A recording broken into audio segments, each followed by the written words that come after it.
भूलने के कारण मुझे इस भौतिक संसार में आना पड़ा।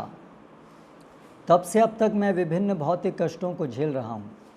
अब क्योंकि मैंने आपके चरण कमलों की शरण ग्रहण कर ली है, मैं अब आपके समक्ष अपनी व्यथा कथा का वर्णन करूँगा।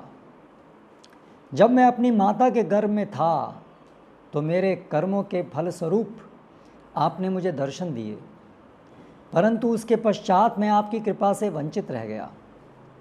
उस समय मैंने सोचा था कि जब मैं गर्भ से बाहर आ जाऊंगा तब मैं आपकी आराधना करूंगा, परंतु जन्म के पश्चात मैं आपको भूल गया क्योंकि मैं माया के जाल में फंस गया।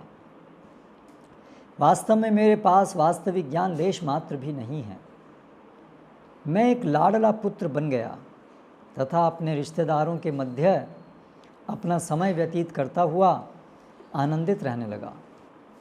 इस प्रकार मैं अपने माता पिता के वात्सल्य में पूर्णतया डूब गया तथा इस भौतिक संसार को पसंद करने लगा।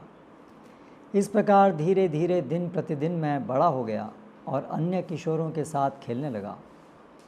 कुछ समय पश्चात जब मैं कुछ और अधिक परिपक्व हुआ तो मैं अपनी पढ़ाई पर ध्यान देने लगा। हे भगवान हरि, अपनी शिक्षा के अहंकारवश मैं एक स्थान से दूसरे स्थान में धनोपार्जन करता हुआ भ्रमण करने लगा।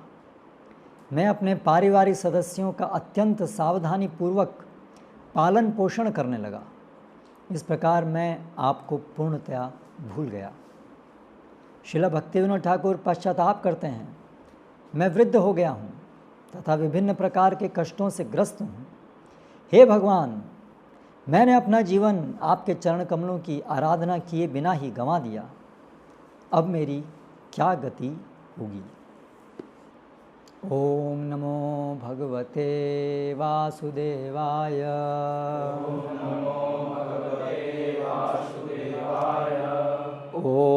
नमो भगवते वासुदेवाय।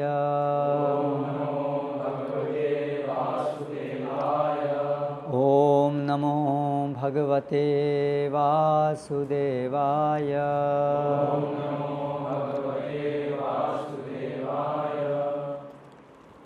श्री चैतन्य चरितामृत मध्य लीला अध्याय 22 भक्ति सेवा की विधि, श्लोक क्रमांक 14 और 15।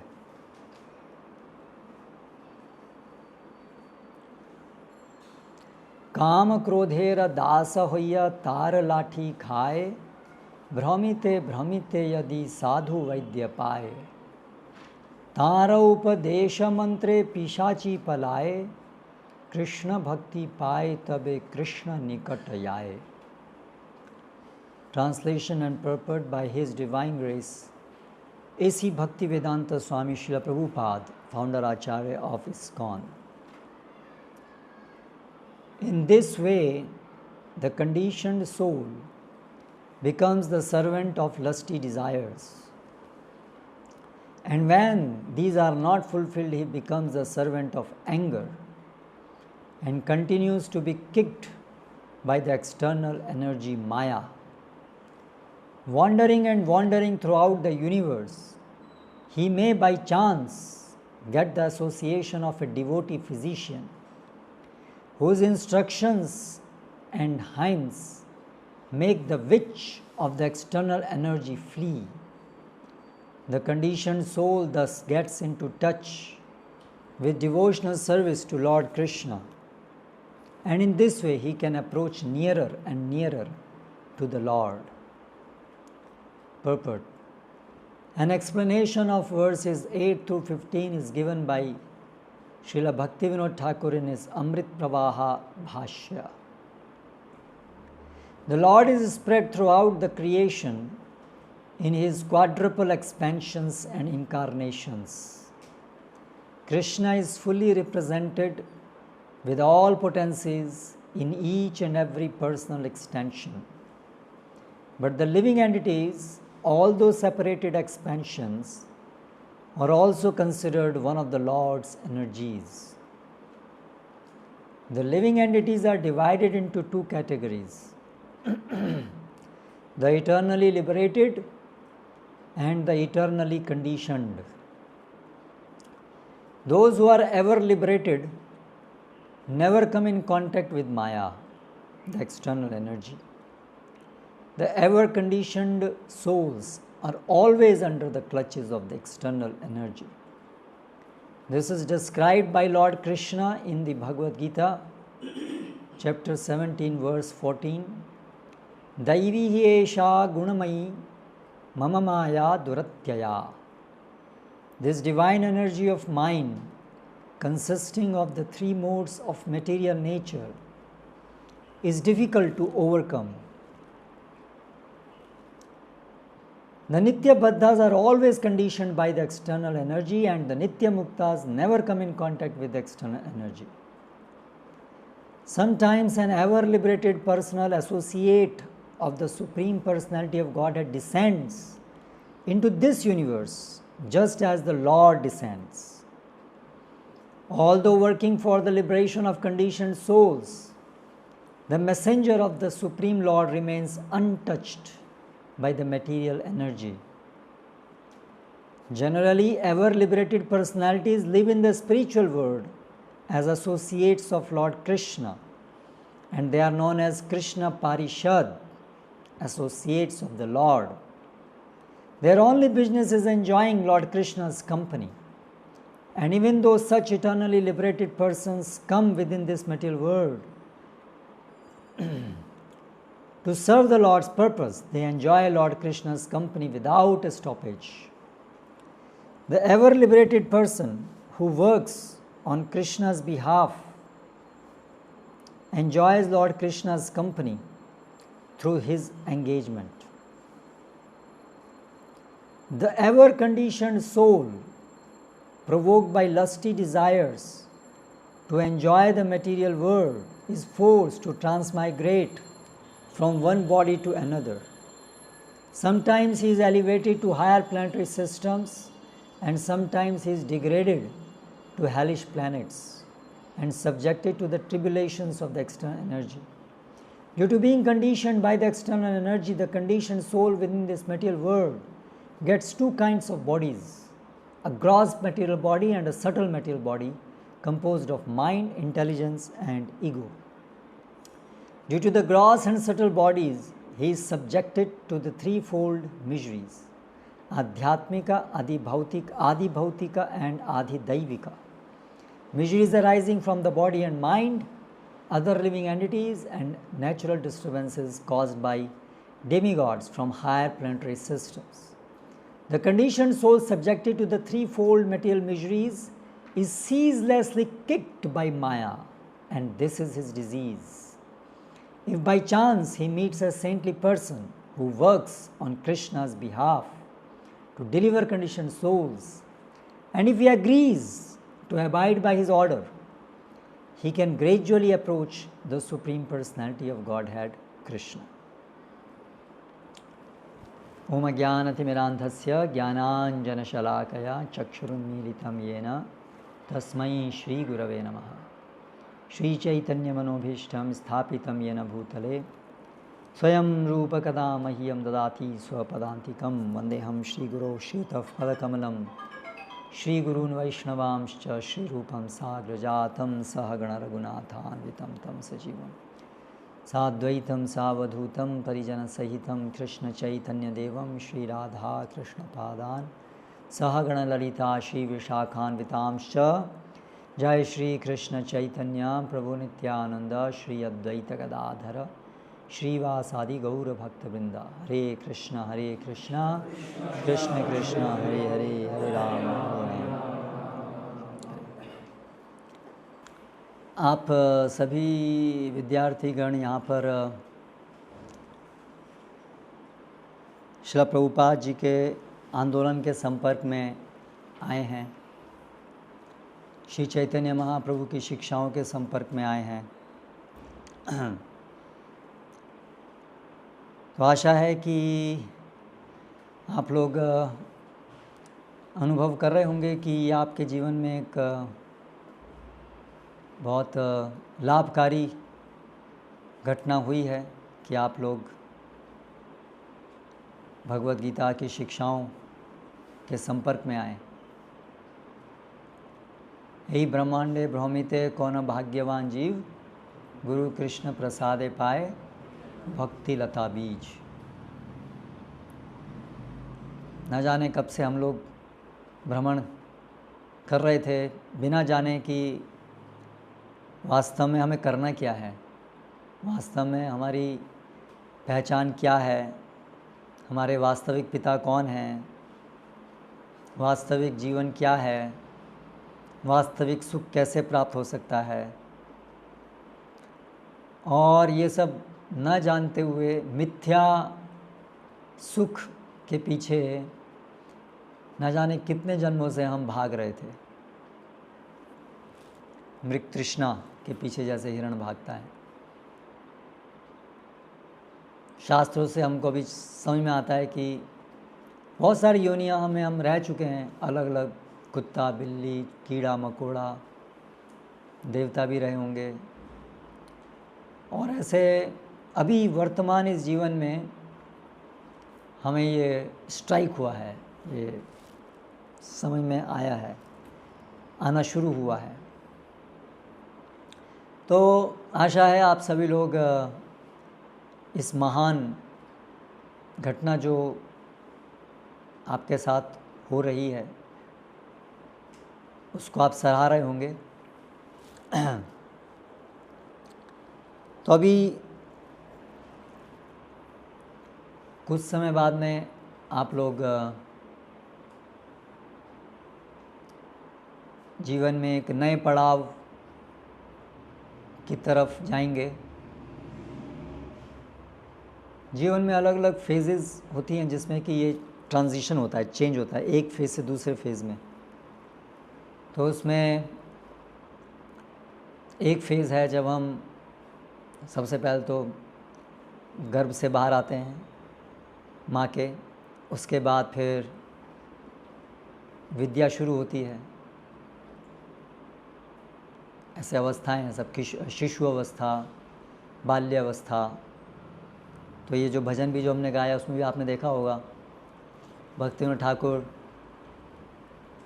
जन्म से लेकर के वृद्धावस्था तक की अपनी मतलब एक बद्ध जीव की कहानी बता रहे हैं। वो तो बद्ध जीव नहीं है, लेकिन बद्ध जीव की कहानी अपने ऊपर लेकर के बता रहे हैं। तो ये हमारी सबकी कहानी है। जन्म हुआ और जन्म से पहले गर्भ के अंदर भी कोई सौभाग्यशाली जीव ऐसा होता है जो भगवान का दर्शन करता है। अब ये तो हमें शास्त्रों से ही पता चल सकता है, क्योंकि वो तो हमारे प्रत्यक्ष से परे है। लेकिन यस, शास्त्रों से हमें जानने को मिलता है कि ऐसा संभव है कि कुछ सौभाग्यशाली जीव होते हैं। सौभाग्यशाली मतलब जिन्होंने पहले पूर्व जीवन में भी कुछ भक्ति की लेकिन पूर्ण नहीं हो पाई, तो उनको माँ के गर्भ के अंदर भी भगवान दर्शन देते हैं। और वहाँ जीव प्रण लेता है कि मैं इस बार माँ के गर्भ से बाहर आऊँगा, करिया भजन अथवा, आपका भजन ही करूँगा अभी। लेकिन जन्म होइया पड़ी माया जले, जन्म हो पे फिर से माया के जाल में हम पड़ जाते हैं। ना हो लो ज्ञान लब, कुछ ज्ञान सब चला गया। जन्म होते ही वो जो भी अंदर उस समय ज्ञान था वो सब चला गया। और फिर उसके बाद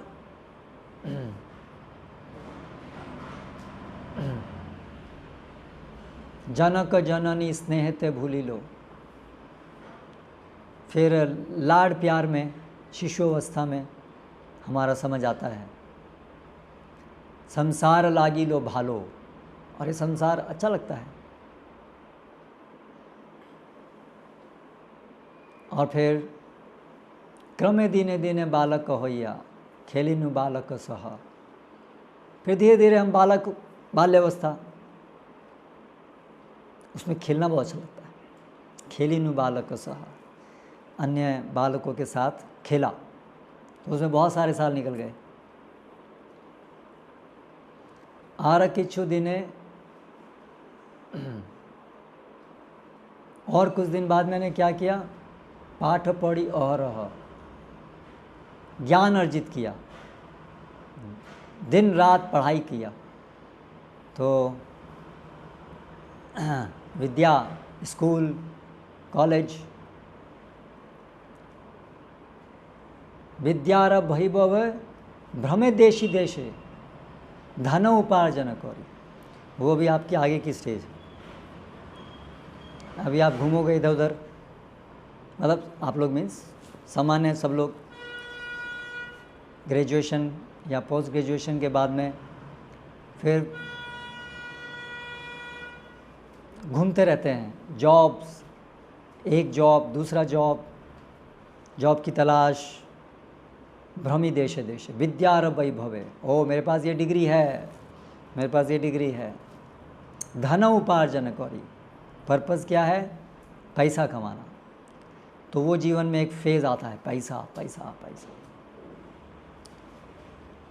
स्वजन पालने करी एक मने, परिवार परिवार पालना है, मेरी जिम्मेदारी है, परिवार परिवार परिवार पालने की चिंता, धन उपार्जन करे, करी एक मन है, एक मन हो करके, और कुछ ध्यान नहीं, करी एक मन है। वार्धक्य एखान भक्ति विनोद, अभी ये बुढ़ापा आ गया, ऐसे समय निकल गया, अभी मैं क्रंदन करता हूँ, मैं अफसोस करता हूँ, ना भजी लो तोरे वृथा दिन गेलो, मैंने आपका भजन तो किया ही नहीं और ऐसे ही मेरे दिन बीत गए। एखौन की होबे गति, अब मेरी गति क्या होगी, अब तो मरने वाला हूँ, मरण आ गया है और मैंने तो कोई तैयारी नहीं की, मरने की तैयारी नहीं की, मरने के बाद कौन सा जीवन मिलेगा, मैं कोई तैयारी नहीं की मैंने, इसलिए बहुत डर लग रहा है। तो ये हम सबकी सामान्य कहानी है, पूरे जगत की सभी बद्ध जीवों की कहानी है। तो ऐसे ही अनेक जीवन हमने ऐसे ही बिताए हैं, लेकिन अभी इस जीवन में हमें ये दुर्लभ ज्ञान प्राप्त हुआ है, कुछ समय में हमारी आया है। तो इसलिए इस तरह से आपके जीवन में ये बड़ा महत्वपूर्ण, ये जीवन का बड़ा महत्वपूर्ण भाग है। और अभी नेक्स्ट फेज़ एक जीवन का, उसमें आप एंटर हो रहे हैं। ये ट्रांजिशन समय है, संध्या बीच का समय है। विद्या अर्जन से अभी पैसा अर्जन, धन अर्जन, परिवार, इस दिशा में।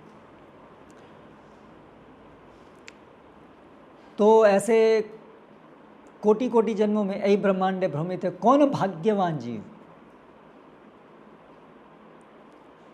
कोई जीव भाग्यवान बनता है जिससे उसको गुरु कृष्ण प्रसाद से भक्तिलता बीज मिलता है। और ये भाग्यवान बनने का मतलब है कुछ सुकृति, भक्ति सुकृति करते करते, पूर्व जन्मों में, इस जन्मों में करते करते, भक्ति सुकृति होते होते हमें साधु संग प्राप्त होता है।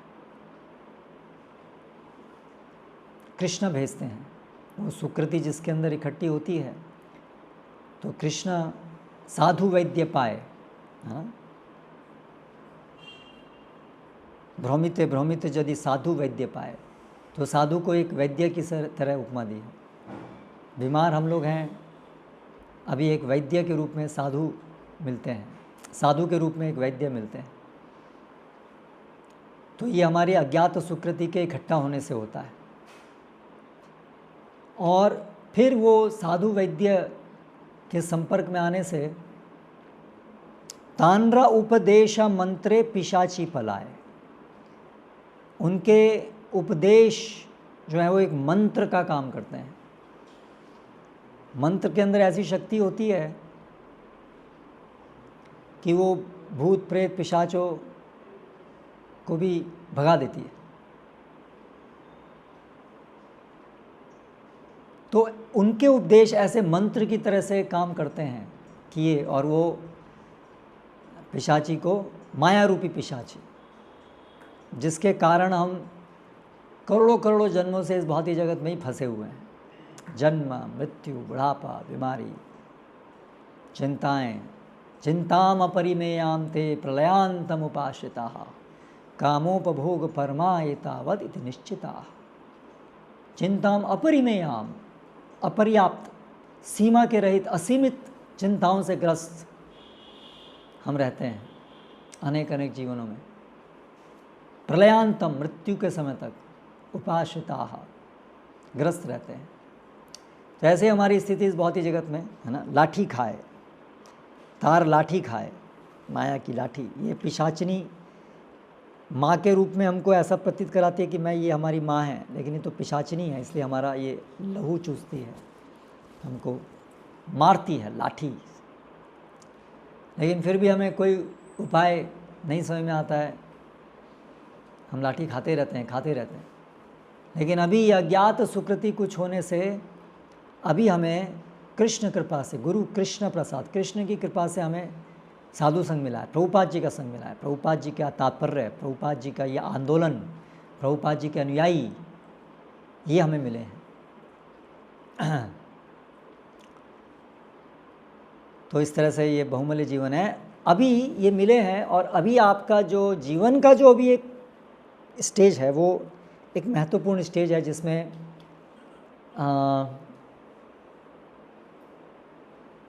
अभी आप एक जीवन को दिशा देने की स्टेज में है। इसलिए ये चिंतन का समय है अभी कि क्या मैं तैयार हुआ हूँ शरणागति के लिए या नहीं। ये जो जंक्शन है, इसमें आपको ये, आप सबको ये विचार गहराई से करना चाहिए कि क्या मैं तैयार हुआ हूँ शरणागति के लिए या नहीं हुआ हूँ। यदि नहीं हुआ हूँ तो फिर भी कम से कम साधु संग में रह कर के हमें आगे शरणागति तक पहुंचने के लिए आगे बढ़ते रहना चाहिए, इस आशा से कि अगर मैं किसी न किस तरह से भक्तों के संग में रहूँगा, भक्ति के अंग यथासंभव जितनी मेरे अंदर स्फूर्ति, जितनी अंदर श्रद्धा है, उतना करूँगा, तो आशा है कि एक दिन वो शक्ति प्राप्त होगी कि मैं शरणागत हो पाऊँगा।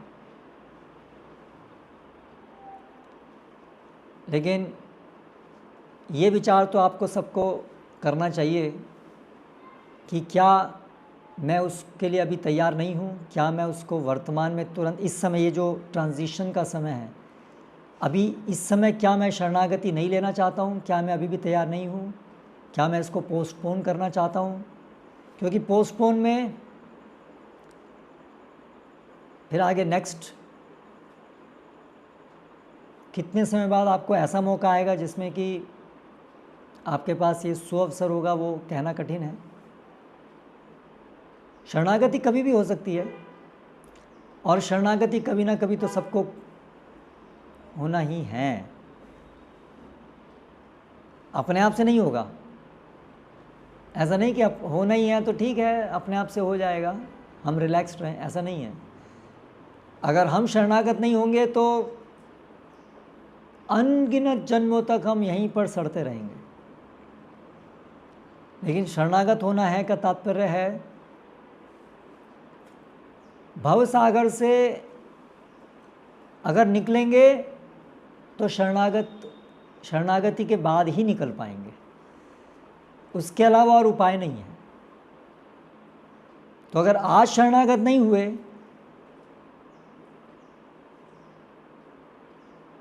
तो भौतिक जगत में ही रहेंगे जब तक कि शरणागत नहीं होंगे। इसलिए एक न एक दिन होना है, मतलब कि यदि हमें कभी भी इस जगत से निकल कर के वापस अपने घर जाना है, कभी भी, चाहे वो इस जन्म में हम सोचें, चाहे वो हम 1000 जन्मों के बाद सोचें, लेकिन हमें शरणागत तो उस समय होना ही होगा, उसका कोई बाईपास नहीं है, उसका कोई विकल्प नहीं है। ये चीज़ पहले अच्छे से हमारे अंतःकरण में प्रवेश करनी चाहिए। कोई विकल्प नहीं है, तो केवल हम उसको टाल सकते हैं कि नहीं अभी थोड़ा और स्लो जाएंगे, थोड़ा और अभी इस भौतिक जगत में अभी भी आशा जो है हमारी, दुराशया ये बहिरर्थमानिना, ये आशा की इस भौतिक जगत में सुख है, इंद्रिय भोग में सुख है। अगर अभी हम डिस्गस्टेड नहीं हुए हैं, अगर हम इस निष्कर्ष पे नहीं आ पा रहे हैं कि आ पाए हैं कि इस भौतिक जगत में दुख, ये सुख नहीं है। सुख जैसा अभी भी लग सकता है, ऐसा नहीं कि अभी हमें सुख लगता ही नहीं है। शरणागति के लिए वो स्तर आना जरूरी नहीं है कि जब हमें ये भौतिक जगत शून्यायताम जगत सर्वम गोविंद विरहेन में, वो एडवांस्ड स्टेज है। लेकिन कम से कम विषन्न काम मार्गणई,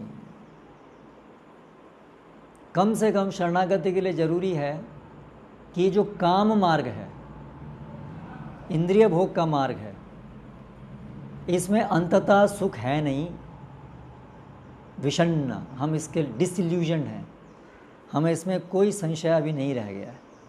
भले ही हम विवश होते हैं इंद्रिय भोग करने के लिए पूर्वाभ्यास के कारण, अनर्थों के कारण, लेकिन ये हम विवेक से हमें स्पष्ट है कि ये काम मार्ग जो है, इंद्रिय भोग का मार्ग है, इसमें ये क्षणिक है और अंततः और दुखी मिलने वाले हैं। कम से कम इतना साक्षात्कार जब हो जाए तब हम शरणागति के लिए तैयार हैं। तो ये आप सभी को एक चिंतन करना है इस समय, इन महीनों में या एक आध साल के अंदर, कि मेरी क्या स्थिति है। क्या मुझे शरणागति लेनी चाहिए? क्या मैं ले लूँ या उसको पोस्टपोन करूँ? तो ये जो 3 कक्षाएं हैं उसमें हम इस विषय के ऊपर चर्चा करेंगे कि कैसे हम समझें कि क्या हम तैयार हैं भगवान की शरण लेने के लिए। शरणागति का मतलब क्या होता है? क्या हम तैयार हैं शरणागति के लिए? और अगर हम तैयार नहीं हैं शरणागति के लिए अभी, तो फिर हमें क्या करना चाहिए? ये सब विषय हम इन 2-3 कक्षाओं में चर्चा करेंगे। तो आशा है कि आप लोगों ने जो अभी तक कुछ सालों में भगवद गीता का अध्ययन किया, कितने विद्यार्थियों ने भगवद गीता एक बार पूरा पढ़ लिया है? Okay, good, almost all of you.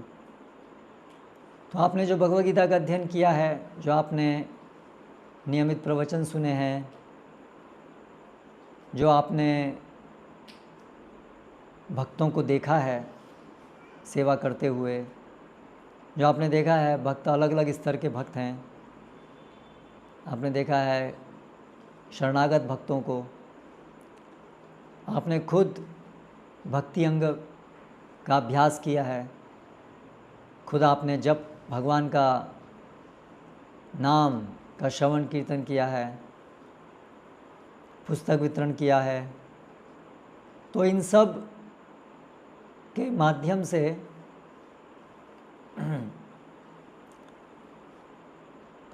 कुछ आपकी फर्स्ट हैंड एक्सपीरियंस, अनुभव भक्तिमय जीवन का आपको हुआ है।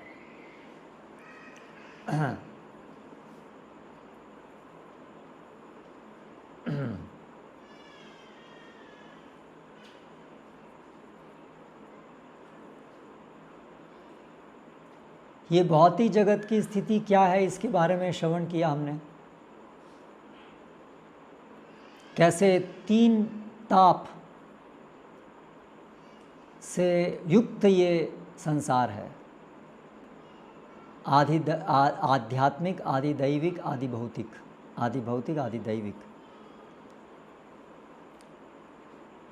और जो भी हमने सुना है उसका कुछ साक्षात्कार भी हमको हुआ है व्यक्तिगत जीवन में।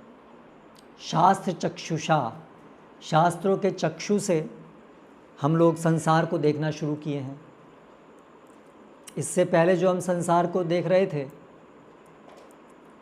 वो हमारा दृष्टिकोण माया जनित था, वो वास्तविक दृष्टि नहीं थी, वो वास्तविक दृष्टिकोण नहीं था। वो ऐसे ही जैसे किसी को कैटरेक्ट हो और वो संसार को देखता है तो धुंधला धुंधला देखता है, स्पष्ट नहीं देख पाता है। तो उसी प्रकार से भगवत गीता पढ़े बिना, भगवत गीता को जाने बिना, भक्तों की संगति में और साथ साथ भक्ति अंगों का अभ्यास किए बिना हमारी जो दृष्टि होती है, हर चीज़ को देखने का जो हमारा तरीका होता है वो गलत होता है, वो माया जनित होता है, वो यथार्थ नहीं होता है। तो अभी भगवत गीता पढ़ करके जो दृष्टि हमें प्राप्त हुई है और उसके माध्यम से जो हम अपने को देख रहे हैं कि मेरी वास्तविक स्थिति क्या है, वास्तव में मैं ये शरीर तो नहीं हूँ, मैं कृष्णदास हूँ और माया की सेवा करने का प्रयास कर रहा था, इंद्रिय भोग करने का प्रयास कर रहा था। और अभी कुछ समय में आया है कि ये तो क्षणिक है, केवल दुख का कारण है।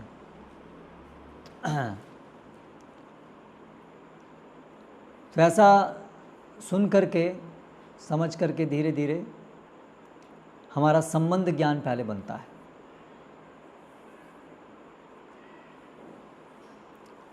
श्रद्धा के स्तर पे हम लोग पहुंचते हैं। श्रद्धा की परिभाषा क्या है?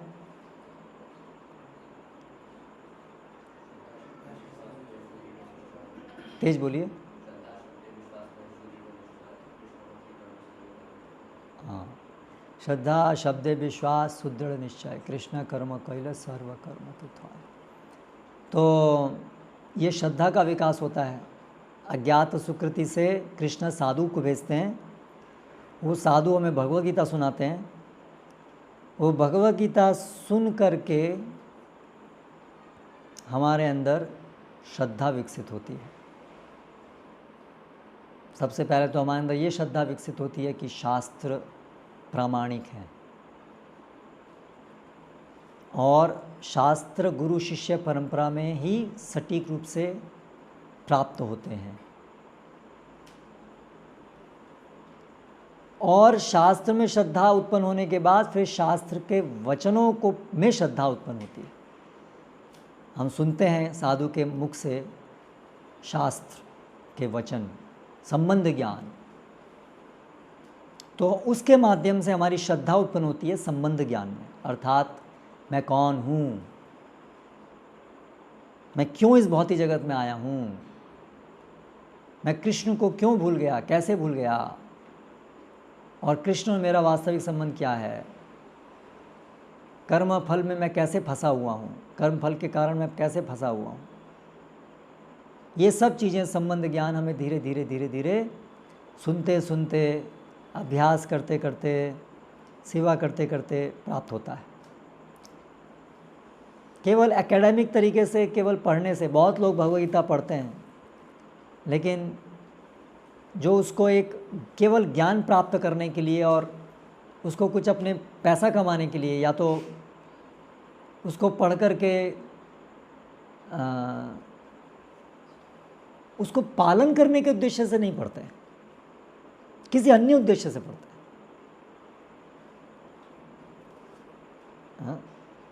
पढ़ने के पीछे उद्देश्य कुछ और है, इसको मुझे पालन करना है, ये समझ के साथ कि इसको पालन करने से मैं अपने जीवन को कुछ सही दिशा देना चाहता हूँ। मैं ढूंढ रहा हूँ कि मेरे जीवन की दिशा क्या है, वास्तविक मेरा जीवन कैसा, क्या है मेरी गति, क्या है गोल।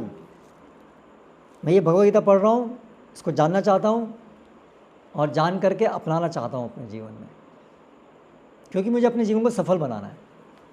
तो पहले तो साधु संग में ये बात हमें स्पष्ट होती है कि जीवन को सफल बनाना और सफलता का मतलब क्या है।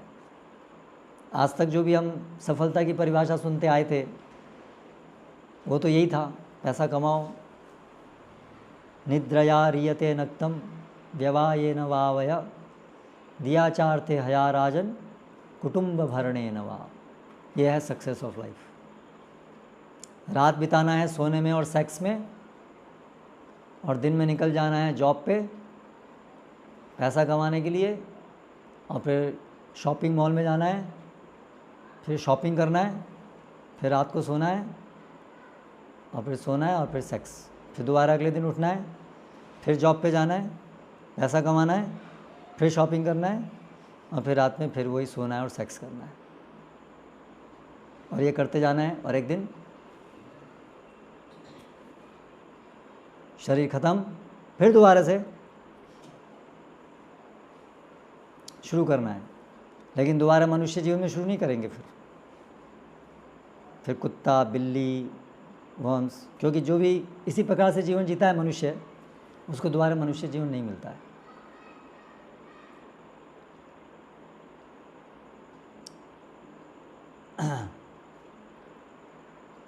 तो इस तरह से हमने ये सुना, साधु से भगवद गीता सुनी, और हमें समझ में आया कि ये बोल। तो जो भगवद गीता को पढ़ता है इस मानसिकता से, शुरू में हम लोग भगवद गीता पढ़ना शुरू किए तो हो सकता है हमारी ये मानसिकता तो नहीं होगी सबकी। शुरू में तो इसलिए पढ़ा क्योंकि कोई पढ़ा रहा है, कोई सुना रहा है, इसलिए हम बैठे हैं। थोड़ी सी श्रद्धा होगी कि हाँ ठीक है, कुछ अच्छी बात बताएंगे, लेकिन अच्छी बात की परिभाषा भी हमें नहीं पता थी। अच्छी बात किसे कहते हैं? शायद हमने सोचा होगा कुछ मन की शांति मिलेगी, शायद हमने सोचा होगा कुछ कि भगवान की कृपा मिल जाएगी तो कुछ जॉब अच्छा मिल जाएगा, ऐसे बहुत सारे कुछ हमारे मन में विचार रहे होंगे। लेकिन कहीं ना कहीं हमारा सौभाग्य था, कहीं ना कहीं सुकृति थी। तो जब हमने वास्तविक साधु के वचन सुने तो हमने उसको स्वीकार किया, ये सही कह रहे हैं। तो ये जो श्रद्धा है, ये जो श्रद्धा है साधु के वचनों में, शास्त्रों में, ये क्या दिखाती है? ये वो सुकृति को दिखाती है। सुकृति के बिना ये विश्वास नहीं बैठता है। बहुत से विद्यार्थी आए, उन्होंने भी ये सुना, लेकिन उनकी श्रद्धा नहीं बैठी। उन्होंने लगा कि नहीं, ये हमारे काम की चीज़ नहीं है, हमें ये नहीं चाहिए, हमें तो कुछ पता नहीं क्या बोल रहे हैं, तो बेकार की चीज़ से हमें क्या करना है, भगवान है, भगवान का धाम है, अरे क्या है। श्रद्धा नहीं बैठी। वो क्या दिखा रहा है कि वो भक्ति सुकृति नहीं है, भक्ति सुकृति नहीं है। तो इसलिए हमारे अंदर कहीं ना कहीं वो भक्ति सुकृति कुछ थी, या इसी जीवन में कहीं ना कहीं बन गई सुकृति, भक्ति सुकृति। कहीं भगवद गीता हमारे हाथ आई होगी, कहीं घर में होगी, या अभी जो साधु आए हैं उनका हमने कुछ जो भी उनकी कक्षा में आए उनकी बात सुनी, उससे भी सुकृति बनी। तो ऐसे ही सुकृति कारण हमारे मन में वो एक श्रद्धा उत्पन्न हुई कि ये भगवद गीता सही है। फिर हमने सुना भी, प्रमाण तत्व सुने, क्यों शब्द प्रमाण कैसे सही है, और वो हम स्वीकार कर पाए। तो यानी कि वो सुकृति है जिसके कारण हमको वो सत्य है, लेकिन सत्य को समझने के लिए भी वो सुकृति चाहिए, नहीं तो सत्य स्वीकार हम नहीं कर पाते हैं। तो वो हमारे अंदर श्रद्धा बैठी कि शास्त्र सही। और फिर शास्त्र को हमने साधु के मुख से सुना, हम कौन हैं, संबंध ज्ञान हमें हुआ। तो इस तरह से संबंध ज्ञान हमें सबसे पहली कड़ी है, संबंध ज्ञान हुआ। उसके बाद क्या हुआ? संबंध ज्ञान के बाद हमने अभिधेय को सुना। अगर साथ साथ ही सुनते हैं, लेकिन एक कैटेगरी है अलग, संबंध ज्ञान और फिर है अभिधेय। अभिधेय मतलब संबंध ज्ञान में जो हमने सुना कि हम कौन हैं, परम सत्य कौन है और हमारा उनके साथ क्या संबंध है, अभी उस संबंध को प्राप्त करने का माध्यम क्या है, तरीका क्या है, ये हमने सुना। बहुत से लोग बहुत सी चीज़ बोलते हैं अध्यात्म के बारे में भी। शायद हम भी पहले कई लोग ऐसे अलग अलग प्रकार के तथाकथित साधु या मॉडर्न साधुस, मोटिवेशनल स्पीकर तो खैर बिल्कुल अलग कैटेगरी हो गई, लेकिन आध्यात्मिक, वो भी वैसे तो अपने को आध्यात्मिक कई सारे तो थोड़ा है ना, ऐसा ही बोलते हैं ना, स्पिरिचुअलिटी। ऐसे बहुत सारे लोगों को हमने भी सुना होगा, लोग अपनी अपनी बात बताते हैं, और हम में से बहुत लोग देवी देवता की पूजा भी करते होंगे। लेकिन फिर अभी हमने वो साधु से सुना कि नहीं, ये जो शब्द, ये जो संबंध हमें समझ में आया है कि कृष्ण हैं मूल, हम उनके दास हैं, तो ये जो हम भूल गए हैं कृष्ण को, इसको पुनर्स्थापित कैसे करना है, इसका मार्ग हमने सुना, वो मार्ग है भक्ति। एतावानेव लोके अस्मिन् पुंसां धर्म परस्मृतः वासुदेवे भगवती भक्ति योग क्या है, वासुदेव तन्नाम गृणादिभिः,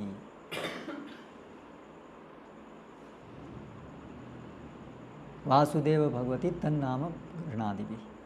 भगवान के नाम से शुरू होने वाली जो भक्ति है वो परोधर्म, जिसके द्वारा हमें क्या प्राप्त होता है, ये तो भक्तिर अधोक्षजे, जिससे हमें प्रेम प्राप्त होता है, प्रेम रूपी भक्ति प्राप्त होती है।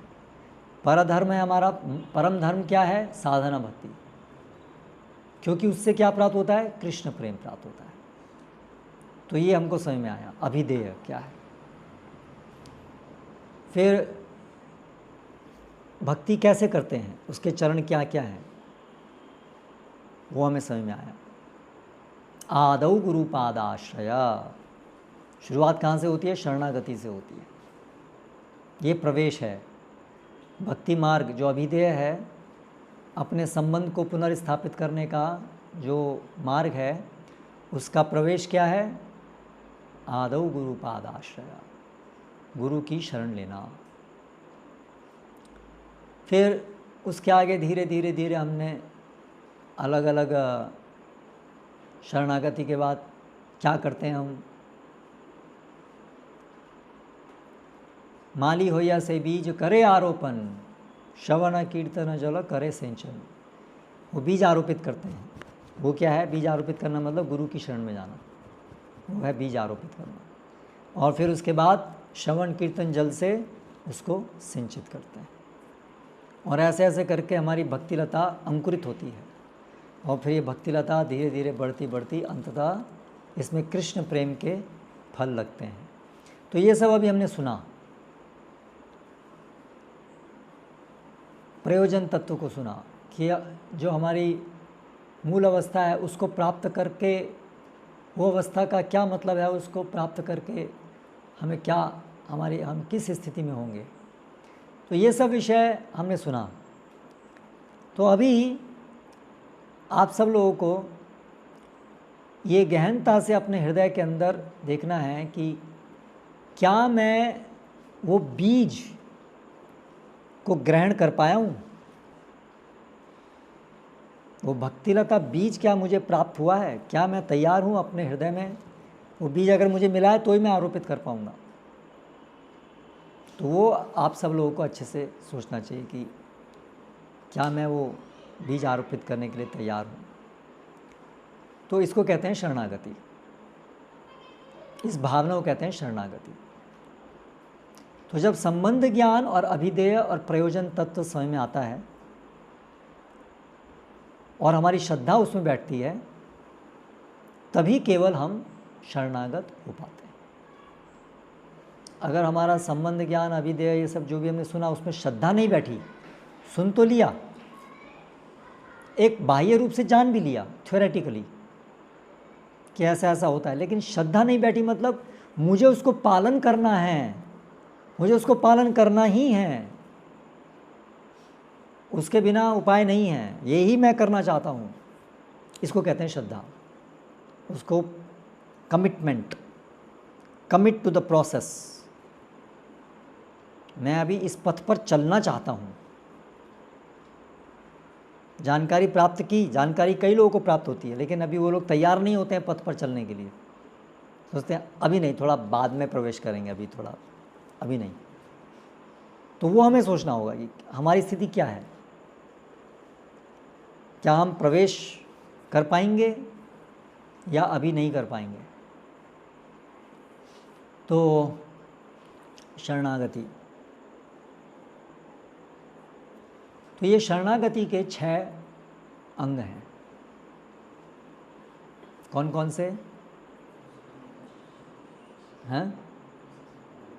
सभी बोलिए एक साथ। आनुकूल्येन संकल्प प्रातिकूलस्य वर्जनम रक्षिष्यति इति विश्वासो गोप्तृत्वे वर्णम तथा आत्मनिक्षेप कार्पण्यम षड्विधा शरणागति। तो ये 6 लक्षण होने चाहिए एक शरणागत भक्त में। तो जिनके अंदर ये 6 चीज़ें, गुण दिख रहे हैं, हम अपने हृदय में देख पा रहे हैं कि ये 6 चीज़ें, 6 लक्षण मेरे अंदर विकसित हुए हैं, तो हम समझ सकते हैं कि हम तैयार हैं गुरु की शरण लेने के लिए। ठीक है, ये 6 गुण हमारे अंदर होने चाहिए, 6 लक्षण होने चाहिए, तब शरणागति होगी, तब हम गुरु की शरण में तैयार हैं जाने के लिए। तो इसलिए हम ये 6 लक्षणों के ऊपर भक्ति विनोद ठाकुर की पुस्तक शरणागति से अध्ययन करेंगे। तो भक्ति विनोद ठाकुर ने अनेक ग्रंथ लिखे हम सबके मार्गदर्शन के लिए, अनेक सारे शास्त्रों की सभी शिक्षाएं उन्होंने बड़ी सरल भाषा में इन सभी भजनों में डाल दी हैं, A to Z, बिल्कुल आरंभ से लेके भक्ति के प्रेम स्तर तक का सारा विश्लेषण, ज्ञान, अनुभव, सब कुछ उन्होंने अपने इन भजनों के अंदर संकलित किया है। संस्कृत के श्लोक याद करना तो मुश्किल है, लेकिन ये भजन याद करना बड़ा आसान है, सरल बंगाली में है। तो हम ये शरणागति पुस्तक से ये 6 अंग कौन कौन से अध्ययन करेंगे। उद्देश्य ये है कि हम सब लोग अपने हृदय में झांक के देख पाएँ कि क्या मेरे अंदर ये गुण हैं, विकसित हुए हैं या नहीं हुए। ये उद्देश्य से हम उसके ऊपर देखेंगे। तो अभी यहाँ पर आज की कक्षा समाप्त करेंगे। अगर इस विषय में किसी को कोई प्रश्न है तो अभी आप कर सकते हैं। हरे कृष्णा कृष्णा कृष्णा हरे हरे, हरे राम राम राम हरे।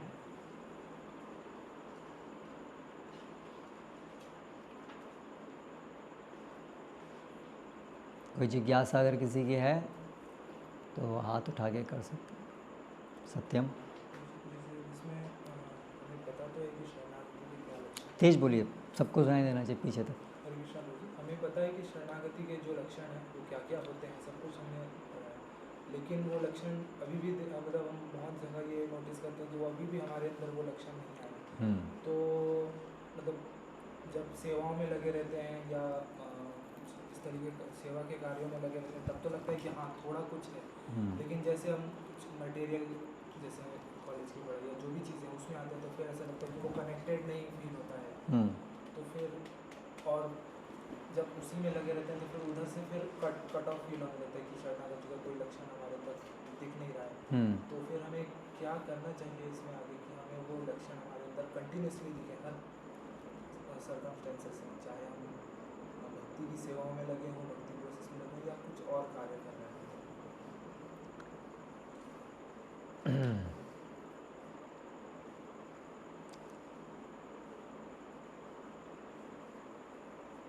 हमें अपनी पहले तो विवेक को उपयोग करना पड़ेगा कि हम जो भी सुन रहे हैं वो तो आप जैसे काम करोगे, जिन लोगों के साथ में रहोगे, माया इस प्रकार से होती है कि आपको उसी में आप रम जाते हैं। जो मल कीड़ा है उसको आप मल से बाहर निकालेंगे फिर वो मल में जाएगा। तो वो तो एक गुणों के द्वारा, जो भी गुण में हम रहते हैं वो गुण हमें आकर्षित करते हैं, हमें अच्छे लगने लगते हैं। तो वो तो एक सामान्य चीज़ हो गई। लेकिन हमें शास्त्रों से जो प्राप्त इंटेलिजेंस है उसको प्राप्त करके हमें देखना होगा कि मतलब वो हमें इंटेलिजेंस हमारी आई है, हैव वी बिकम इंटेलिजेंट और नॉट, वो हमें देखना होगा। हमारे अंदर वो बुद्धि आई है कि नहीं आई है, क्या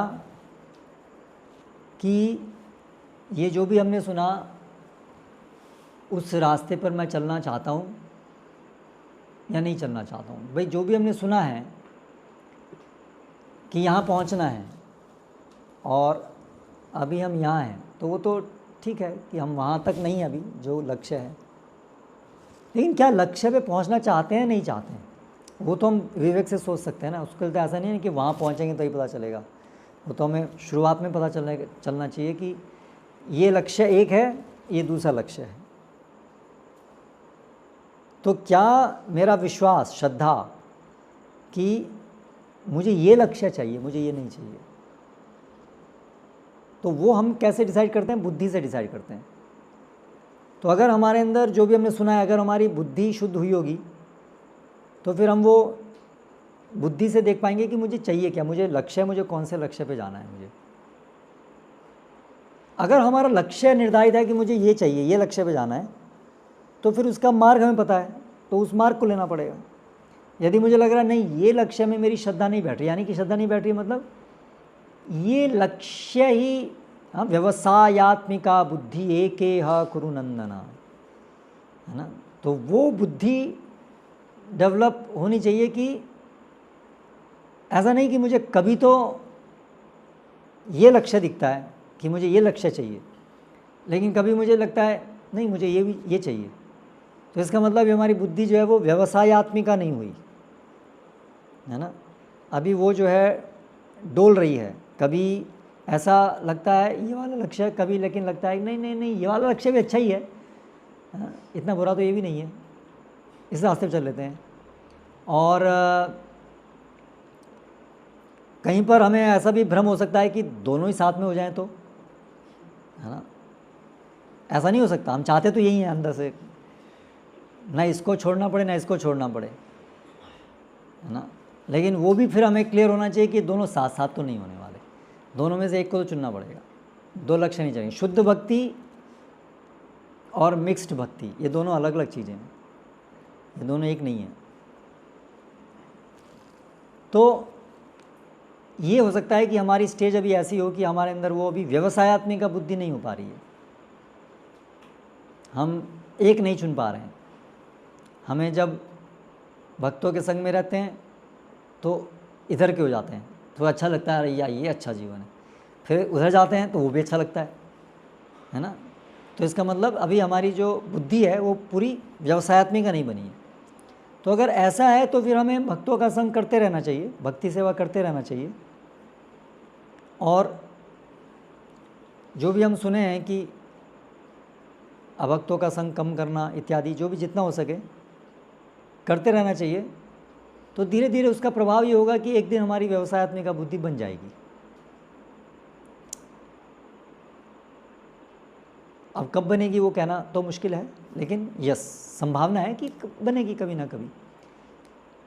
तो इसलिए वही हमें डिसाइड करना है कि मेरी स्थिति क्या है, व्यवसायात्मिका बुद्धि वाली पोजीशन में मैं आ गया हूँ या नहीं आ गया हूँ। वही है शरणागति के लिए मैं तैयार हूँ या नहीं हूँ। अगर लग रहा है कि वेवरिंग है, कभी यहाँ रहते हैं तो वो अच्छा लगता है, वहाँ रहते हैं तो वो अच्छा लगता है, तो इसका मतलब अभी मैं शरणागति के लिए तैयार नहीं हूँ। अभी मैं जो है वो पूरा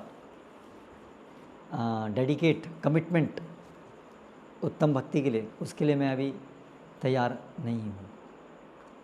तो यस, वो हो सकता है कि अभी हमारे अंदर जो वासनाएं हैं, कर्मफल हैं, वो बहुत ज़्यादा हैं, और मैं भी अपनी स्वतंत्र इच्छा शक्ति का, जो भी मेरी स्थिति है, हर व्यक्ति स्वतंत्र है, तो वासनाओं का प्रभाव है, और वर्तमान में जो भी हमारी इच्छा शक्ति है उसका हमारे हाथ में है, वो हम क्या चाहते हैं। तो अगर हमें अभी उतना भी नहीं लग रहा है कि नहीं और तो कोई मार्ग हो ही नहीं सकता, और तो कोई लक्ष्य हो ही नहीं सकता, अगर ऐसे व्यवसायत्मिका बुद्धि नहीं आई है तो ठीक है, फिर हम ऐसे ही थोड़ा सा दोनों तरफ इन द सेंस कि दोनों तरफ तो नहीं होता है, लेकिन वो भक्ति का वो उस प्रकार की भक्ति करेंगे जो कि शुद्ध भक्ति नहीं होगी, शरणागति वाली शुद्ध भक्ति नहीं होगी, कुछ मिक्स्ड डिवोशन, तो वो करेंगे। और संभव है एक समय आने पर हो सकता है माया की और लात घुसे पड़े, जो पड़ेंगे ही, और फिर हम एक दिन तैयार हों कि अभी बहुत हो गया, बस अभी और नहीं करना। ऐसे भक्तों के जीवन में होता है, भक्त संपर्क में आते हैं, भक्ति करते रहते हैं, भगवद गीता पढ़ते हैं, मंदिर भी आते रहते हैं, लेकिन वो स्टेज पे नहीं आ पाते हैं शरणागति पे। फिर एक समय आता है जब उनको लगता है कि प्रभु जी अभी बस, अभी फिर सिंसियर हो जाते हैं, फिर अभी करना है, ऐसा हो सकता है, तो अभी नहीं आए, तो फिर हमें उसकी प्रतीक्षा करनी पड़ेगी कि वो स्टेज हमारे जीवन में कब आएगी। लेकिन ये जंक्शन इम्पॉर्टेंट है, इस पर अच्छे से एक बार सोच लें कि कहीं ऐसा नहीं हो कि हमने उस पर ध्यान नहीं दिया और वो निकल गई, क्योंकि ये स्टेज अगर निकली आपकी तो उसके बाद में फिर शरणागति जब भी आएगी उसमें फिर हो सकता है कि जीवन में परिस्थितियाँ और प्रतिकूल हों और मुश्किल आए हमारे जीवन में भक्ति करने में। तो इसलिए ये समय पर वो अच्छे से एक बार अवलोकन कर लेना चाहिए कि क्या मैं उस स्टेज में आ गया हूँ, व्यवसायत्मिका बुद्धि मेरी आई है नहीं आई है। यदि आई है तो बहुत अच्छी बात है, उसके अनुसार कार्य करना चाहिए, यदि नहीं आई है तो फिर उसके अनुसार कार्य करना चाहिए। तो इसलिए ये डिस्टिंग्विश करना है हम सबको कि हमारी क्या स्टेज है। अभी आप लोगों ने कुछ हद तक सब जाना है, सुना है ना, तो अभी ये समय राइट टाइम है कि अभी आने वाले कुछ महीनों में, वही जब तक आप इस्कॉन यहाँ भोपाल में हैं, है ना, और विवाह से पहले तक, और विशेष रूप से अगर भोपाल में हैं तो, या बेस में रह रहे हैं तो बेस में हैं, उसके बाद में आप देखिए एक बार जाएंगे आप यहाँ से तो आपका जीवन बिल्कुल बदलने वाला है, जो अभी है वैसा नहीं रहने वाला है। तो इसलिए अभी एक बहुत अच्छा समय है जिसमें अच्छे से अवलोकन कर लीजिए, क्योंकि यहाँ पर अगर जो भी आप निर्णय लेंगे वो आपके जीवन को गहराई से प्रभावित करने वाला है इसके बाद। ठीक है,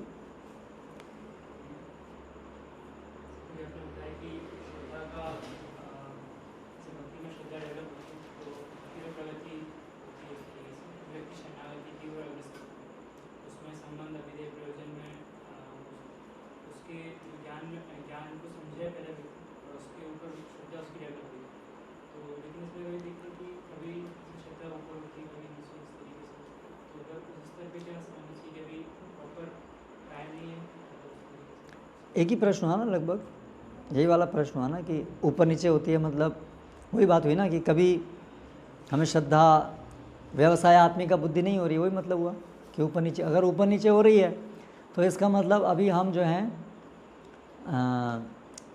शरणागति के लिए तैयार नहीं हैं, अभी हमारे अंदर अन्याभिलाषिता शून्य नहीं हो पा रहे हैं। करेक्ट, भक्ति की यही परिभाषा है ना, अन्याभिलाषिता शून्यम ज्ञान कर्माद्य नावृतम। तो अन्य अभिलाषा के बीज भी हैं, मुझे ये भी चाहिए, मुझे ये सुख भी भोगना। एक होता है सुख प्राप्त करने की इच्छाएं आ रही हैं, लेकिन हमें अंदर से हमें उसको छोड़ना है। इच्छाएं उठ रही हैं मन में, लेकिन विवेक स्पष्ट है, मुझे ये नहीं चाहिए, भगवान ये इच्छाओं को आप निकालिए, तो वो अन्याभिलाषिता शून्य ही कहलाएगा।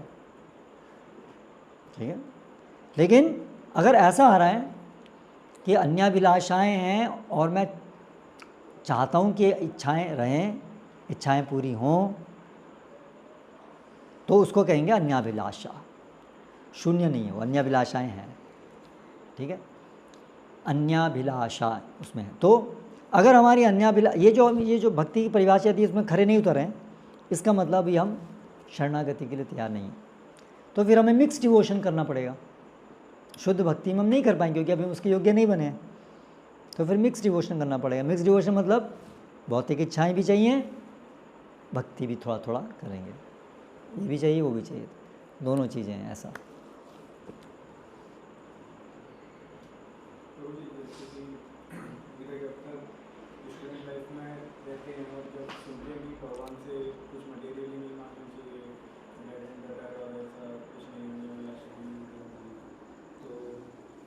मतलब मेरे को लगा कि हाँ मतलब उस टाइम थोड़ा बहुत कुछ फॉलो कर पाते थे, लेकिन अभी जैसे आगे पता है कि आगे ट्रस्ट में जाना है, जिम्मेदारी आएंगी, जॉब करना, लेकिन उसमें तो चीज़ें चाहिए, तो फिर उसमें मतलब वो तो कंपल्सरी है, तो उसमें कैसे वो चेतना मेंटेन होगी, क्या मतलब भगवान को भी कुछ तो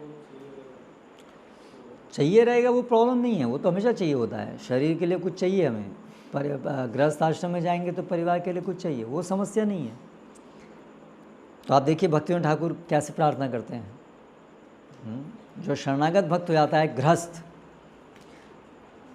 वो भजन भी पढ़ेंगे, आप भी पढ़िएगा वो, तो वो कहते हैं ये आपकी संसार है, ये आपकी परिवार, आपकी सृष्टि, ये मेरा परिवार नहीं है। क्या भजन है वो? हाँ, हमारा बोली थे प्रभु किछु नहीं यार, ये सब मेरा नहीं है। अब ये समझ में आ गया, ये पत्नी, ये बच्चे सब आपके हैं, आपके सेवक हैं, तो मेरा काम है प्रहरी, मैं तो आपकी सेवा करने के लिए ये परिवार में हूँ, परिवार पालन आप करते हैं। तो शरणागति का वो एक गुण है, एक अंग है ना, गोप्तृत्वे वर्णम, भगवान पालते हैं, मैं नहीं पालता हूँ, भगवान पालते हैं। और जो कार्य है वो भगवान का कार्य मुझे करना है, मुझे परिवार चलाना है, मतलब भगवान का कार्य जो है वो करना है मुझे, भगवान का निर्देश जो है परिवार ऐसे पालना है, उसके लिए मुझे करना है, भगवान की सेवा के लिए मैं परिवार है। तो ये चेतना आना, तो फिर उसमें कोई कठिनाई नहीं है, आप गृहस्थ हैं कि आप ब्रह्मचारी हैं, कोई प्रॉब्लम नहीं है। इससे शरणागति तो दोनों में संभव है, लेकिन शरणागति में वो लक्षण आएगा गृहस्थ में भी कि मैं जो है गृहस्थ हूँ, लेकिन आपके आदेश का पालन करने के लिए हूँ, मेरा इसमें अपना सुख प्राप्त करने के लिए मैं गृहस्थ नहीं बन रहा हूँ, मेरी कंडीशनिंग है, इसलिए मुझे गृहस्थ में जा रहा हूँ मैं, मेरा स्वभाव उस प्रकार का है, लेकिन मेरा कार्य तो आपकी सेवा ही है। तो उस तरह से फिर वो शरणागत गृहस्थ ऐसे सोचता है।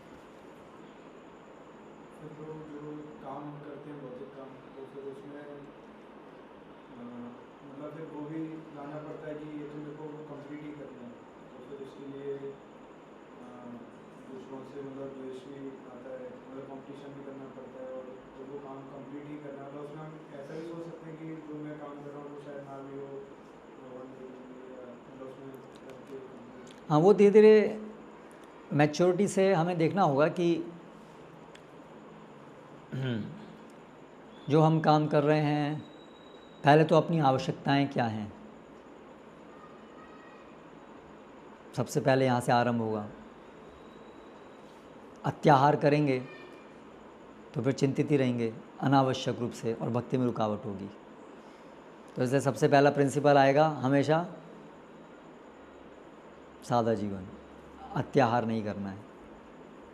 इवन अगर सिटी लाइफ में भी हैं, अब विवशता की वजह से अगर है, अगर विवशता की वजह से नहीं है तो फिर इसका मतलब हम कहीं ना कहीं कुछ अत्याहार चाहते हैं।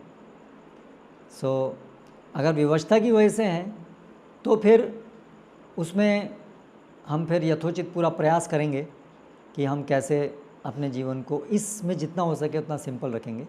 फिर हम विचार करेंगे कि सिंपल लाइफ के लिए मुझे क्या करना होगा, कितना कमाना होगा, कैसे कमाना होगा, ऐसे कमाना होगा जिससे कि मेरी भक्ति, वो तो मुझे कभी भी नहीं छोड़नी चाहिए।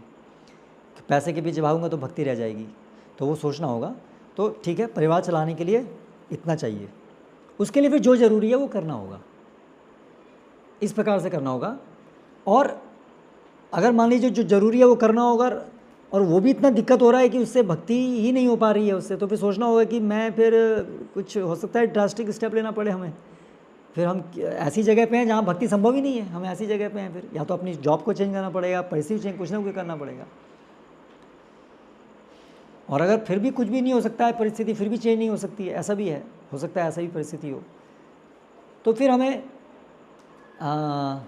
रोते रोते प्रार्थना करनी पड़ेगी, भगवान भगवान मैं क्या करूं, मेरी व्यवस्था है और कुछ संभव नहीं है, ऐसी इतनी जटिल जीवन ऐसा है। तो फिर ऐसा भक्त, फिर वो जो भी है उसके हृदय के अंदर अगर इतना प्रगाढ़ कृष्ण को प्राप्त करने के प्रति उसके अंदर प्रगाढ़ता होगी, तो वो जितनी भी विषम परिस्थिति है, जैसी भी कठिन परिस्थिति, उसमें भी वो कृष्ण स्मरण कर सकता है।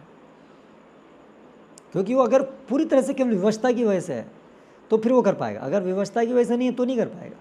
अगर विवशता की वजह से, जैसे प्रहलाद महाराज थे, उनके पास कितनी विवशता थी, लेकिन वो पूरी तरह से कृष्ण स्मरण कर पाए। तो इसलिए शरणागति ऐसी चीज़ है कि जब आ गई तो उसमें फिर आप कोई भी चीज़ में कहीं प्रॉब्लम नहीं आएगी, कहीं भी रहेंगे।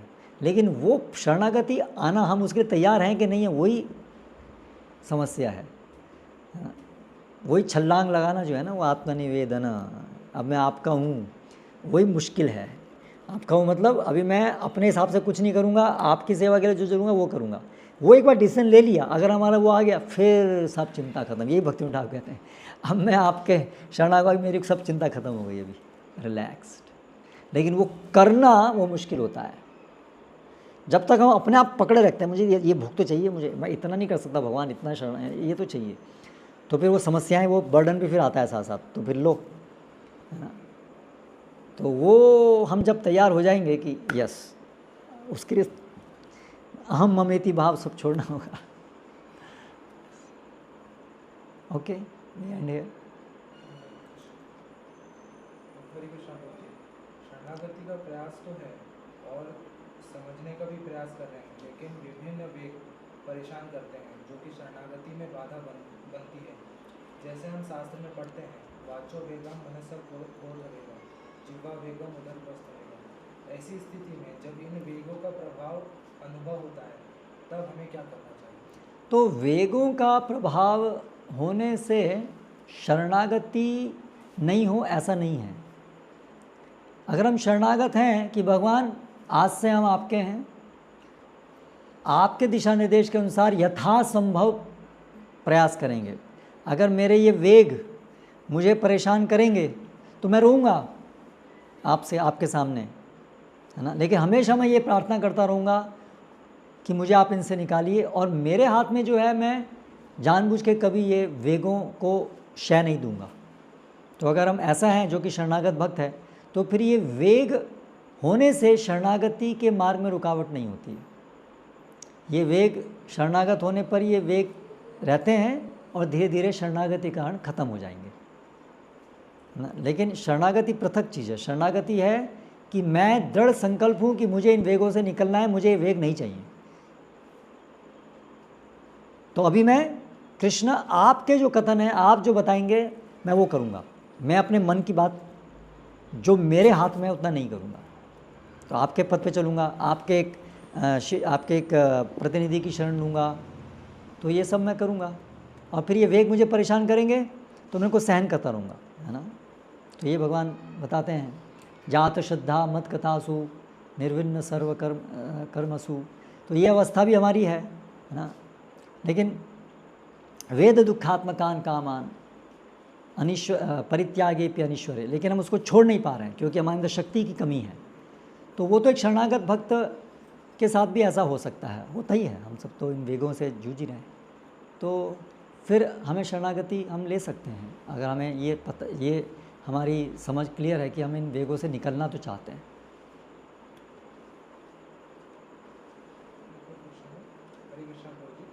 शरणागति से होने वाले तेज बोलिए, तेज।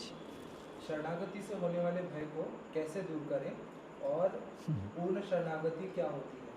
क्या हम भले बाहर हैं, जॉब कर रहे हैं, गुरु के इंस्ट्रक्शन पर हमें हमारी कंडीशन के हिसाब से, फिर भी प्रकृति के 3 गुण परेशान करते हैं, हम लाइफ में हो सकते हैं गलत डिसीजन ले, क्या वो शरणागति में आएगा कि गुरु ने अलाउ कर दिया है जॉब करने को? हाँ, अगर गुरु आपको बोल रहे हैं, अलाउ कर रहे हैं तो व्हाई नॉट। ऐसा नहीं है कि जॉब करने मतलब शरणागति नहीं है, ऐसा नहीं है, ऐसा ज़रूरी नहीं है। सबकी सिचुएशन अलग अलग उसके हिसाब से हो सकती है। और ये जो है कि शरणागति का भय, डर लगता है शरणागत होने में, है ना। वो ऐसे ही है कि जैसे कोई एक पिता है, कहीं आप एक बच्चा ऊपर चढ़ गया है ख़तरनाक जगह पर, ठीक है, अब वहाँ से वो गिरने वाला है, गिरेगा या वहाँ तो रह नहीं सकता, तो बहुत ऐसी विषम अवस्था में है। अब यहाँ उसको पिता जो है उसको बुला रहे हैं, बेटे वहाँ से छलांग लगाओ, हाँ मैं तुमको पकड़ूंगा। अब उसको जो है डर लग रहा है, क्या करूं मैं, छलांग लगा दूं, नहीं पकड़ा तो,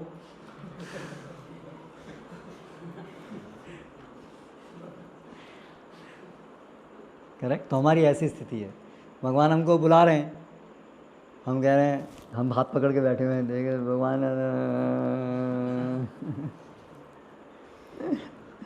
तो अगर ऐसी हमारी स्थिति है कि हम वहाँ क्लिफ के ऊपर बैठे हुए हैं और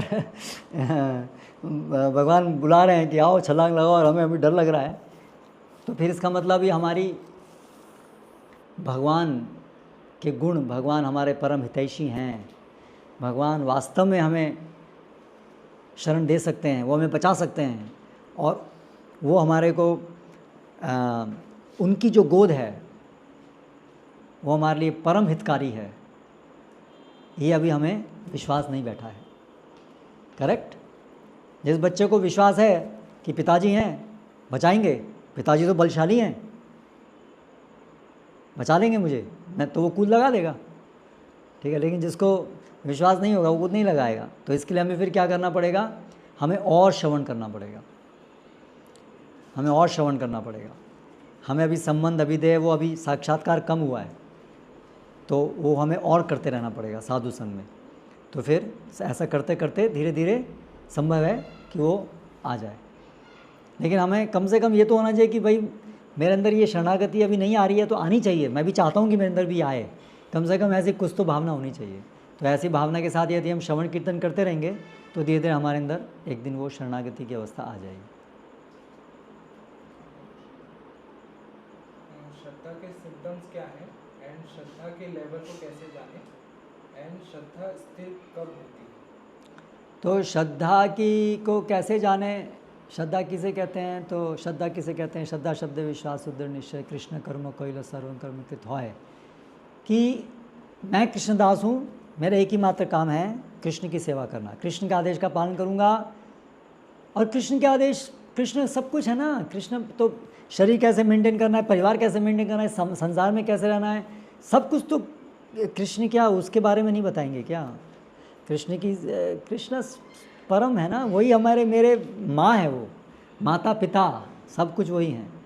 तो उसके अलावा और क्या रह गया? तो अगर मैं उनकी सेवा कर रहा हूँ उसमें सब कुछ आ गया, और कुछ नहीं बाकी रहा, नथिंग एग्जिस्ट बिसाइड्स कृष्णा। तो ये विश्वास।